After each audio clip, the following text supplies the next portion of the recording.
बिस्मिल्लाहिर्रहमानिर्रहीम। अस्सलामु अलैकुम dear students. Principle of economics असूल माशियात का लेक्चर नंबर 10 है।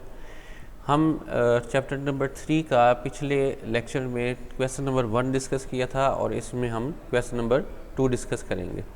ये जो क्वेश्चन है ये डिमांड में चेंजेस के हवाले से, तलब में तब्दीलियों के हवाले से। तलब में दो तरह की तब्दीलियाँ वाक़ होती हैं। एक है extension and contraction of demand, तलब का फैलना और सुकड़ना, और सेकंड है rise and fall in demand, तलब का गिरना और बढ़ना। एक्सटेंशन एंड कंट्रैक्शन, तलब का फैलना और सुकड़ना, ये कीमत में तब्दीली की वजह से होता है। यानी अगर कीमत में तब्दीली की वजह से तलब में तो कोई तब्दीली आए तो इसे तलब का फैलना और सुकड़ना ज़ाहिर करता है। और इसी तरह अगर कीमत के अलावा किसी और वजह से तलब में तब्दीली आए तो उस किस्म की तब्दीली को हम तलब का बढ़ना और गिरना कहेंगे, यानी rise and fall of demand. Question number 2 है हमारा, पहला एक्सटेंशन और कंट्रैक्शन, पहले किस्म की तब्दीली के हवाले से जो कीमत की वजह से होती है। Explain extension and contraction of demand with the help of table and diagram, तलब के फैलने और सुकड़ने की गोशवारे और डायग्राम की मदद से वजाहत करें। सबसे पहले कि पिछले लेक्चर में भी मैंने बताया था, इस क्वेश्चन को भी अटेम्प्ट करते हुए आप सबसे पहले डिमांड का बता सकते हैं कि डिमांड क्या चीज़ है।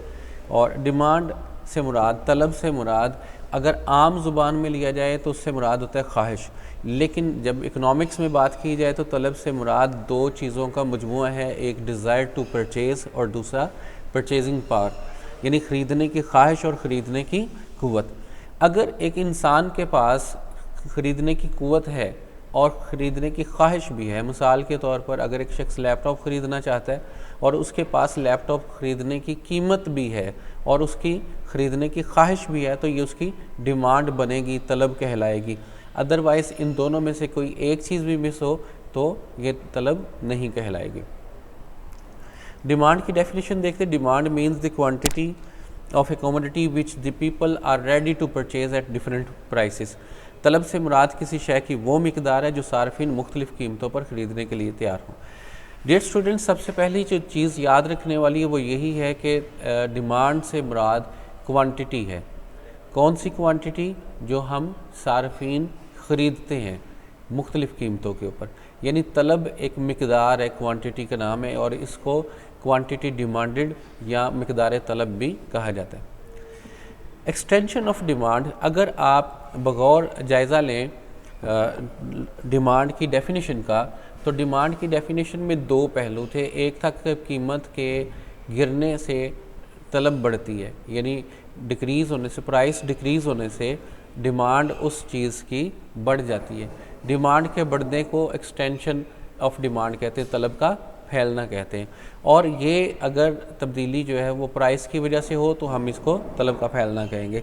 When the price of a commodity decreases, जब किसी कमोडिटी की, किसी शय की प्राइस कम होती है, इट्स डिमांड इंक्रीजेस, इसकी डिमांड बढ़ जाती है। It is called extension of demand, इसे हम एक्सटेंशन ऑफ डिमांड कहते हैं। जैसे ये इसमें भी ज़ाहिर किया गया कि प्राइस कम होने से डिमांड बढ़ रही है, तो इसको हम एक्सटेंशन ऑफ डिमांड कहेंगे। सेकंड है कंट्रैक्शन ऑफ डिमांड, तलब का सुकड़ना। ये बिल्कुल उसके अपोजिट है। अगर प्राइस इंक्रीज़ हो और डिमांड डिक्रीज़ हो, यानी डिमांड के गिरने को, प्राइस की वजह से डिमांड के गिरने को हम तलब का सुकड़ना यानी कंट्रैक्शन ऑफ डिमांड कहते हैं।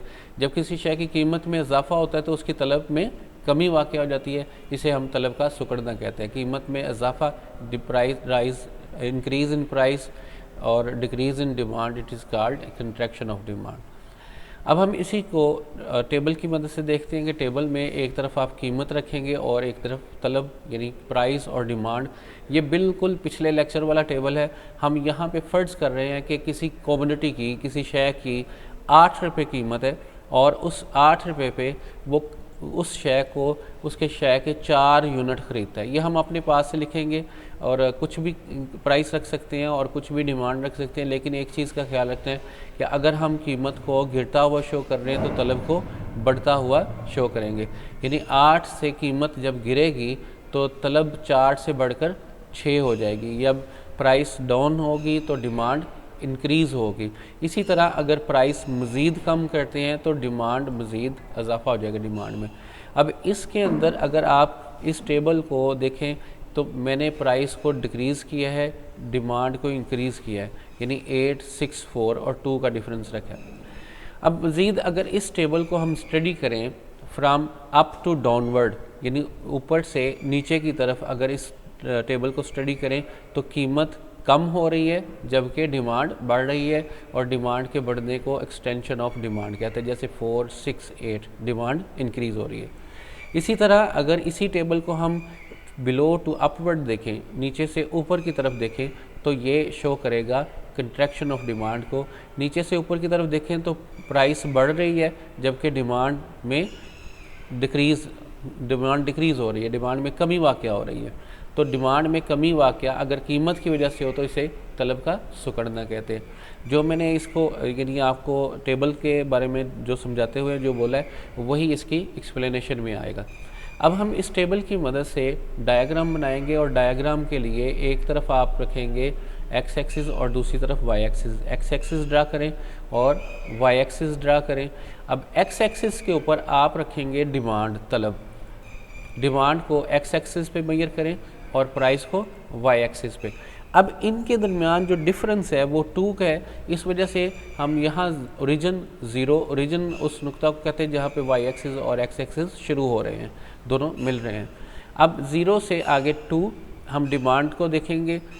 मिनिमम डिमांड 4 है, लेकिन यहाँ पे 2 किस वजह से मैं आगे अभी बताता हूँ आपको। 2 के बाद 4, 4 के बाद 6 और 6 के बाद 8, क्योंकि यहाँ पे एक तो डिफरेंस रखा है हमने 2 का, वही 2 का डिफरेंस इधर रखा है हमने। 0 के बाद अगर डायरेक्ट 4 लिखते फिर 6 फिर 8 लिखते तो ये डायग्राम गलत हो जानी थी, क्योंकि यहाँ पे 0 से यहाँ तक 4 का गैप हो जाता और आगे 2 का। लेकिन आपने यही 2 का गैप, इक्वल गैप रखने के लिए यहाँ पे पहले 2 फिर 4 फिर 6 फिर 8 रखना है। इसी तरह कीमत को आप मेजर करेंगे 2, 6, 4, 6 और 8। अब कीमत और तलब के जो पॉइंट्स हैं, जैसे प्राइस का सबसे पहला पॉइंट है 8 और उसके सामने बिल्कुल डिमांड जो है उसका 4 पॉइंट है। हम तलब को बढ़ाएंगे राइट साइड पे, प्राइस को, और डिमांड को ऊपर की तरफ बढ़ाएंगे। तो जो पॉइंट हमारे पास आएगा वो हम मेंशन करेंगे। इसी तरह 6 प्राइस को 6 डिमांड से मिलाएंगे, प्राइस और डिमांड को मिलाने के बाद ये पॉइंट बनेगा हमारे पास, और फिर उसके बाद 4 और 8 को मिलाएंगे आखिरी, और इसका पॉइंट बन गया। इन तीनों पॉइंट्स को जो हमने प्राइस और डिमांड को आपके पॉइंट्स को आपस में ज्वाइन करके बनाया है, इनको अगर हम आपस में मिला दें तो हमारे पास एक डी कर्व ड्राइव होगा। इसको हम डी ड्राइव कर्व जो कर्व ड्राइव किया है ये बेसिकली डिमांड कर्व कहलाता है।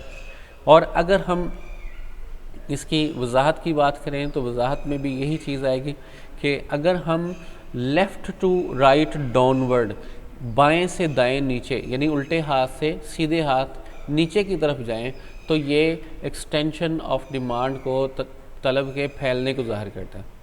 तलब के फैलने को ज़ाहिर कैसे करता है? ये पहला पॉइंट था हमारा। पहले पॉइंट पे हमारी प्राइस 8 है और डिमांड 4 है।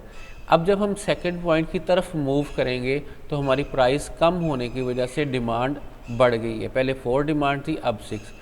फिर इससे नेक्स्ट पॉइंट पे देखेंगे तो डिमांड 8 हो गई।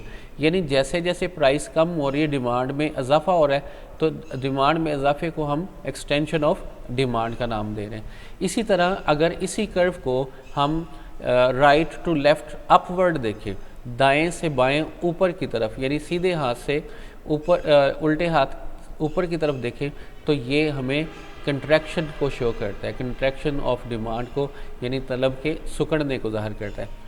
यानी इस अगर नीचे से ऊपर की तरफ देखें तो ये पॉइंट पहला बनता है जिस पे डिमांड 8 है। आगे की तरफ मूव करें तो ये दूसरा पॉइंट बनता है, ये 6 है, इस पे डिमांड।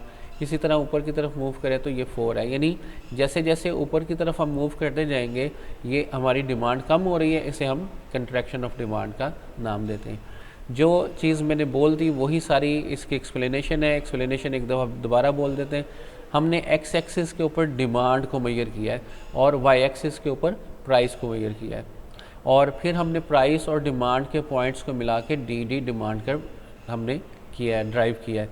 और if we study this curve from left to right downward it shows extension of demand, and if we study the curve from right to left upward it shows contraction of demand.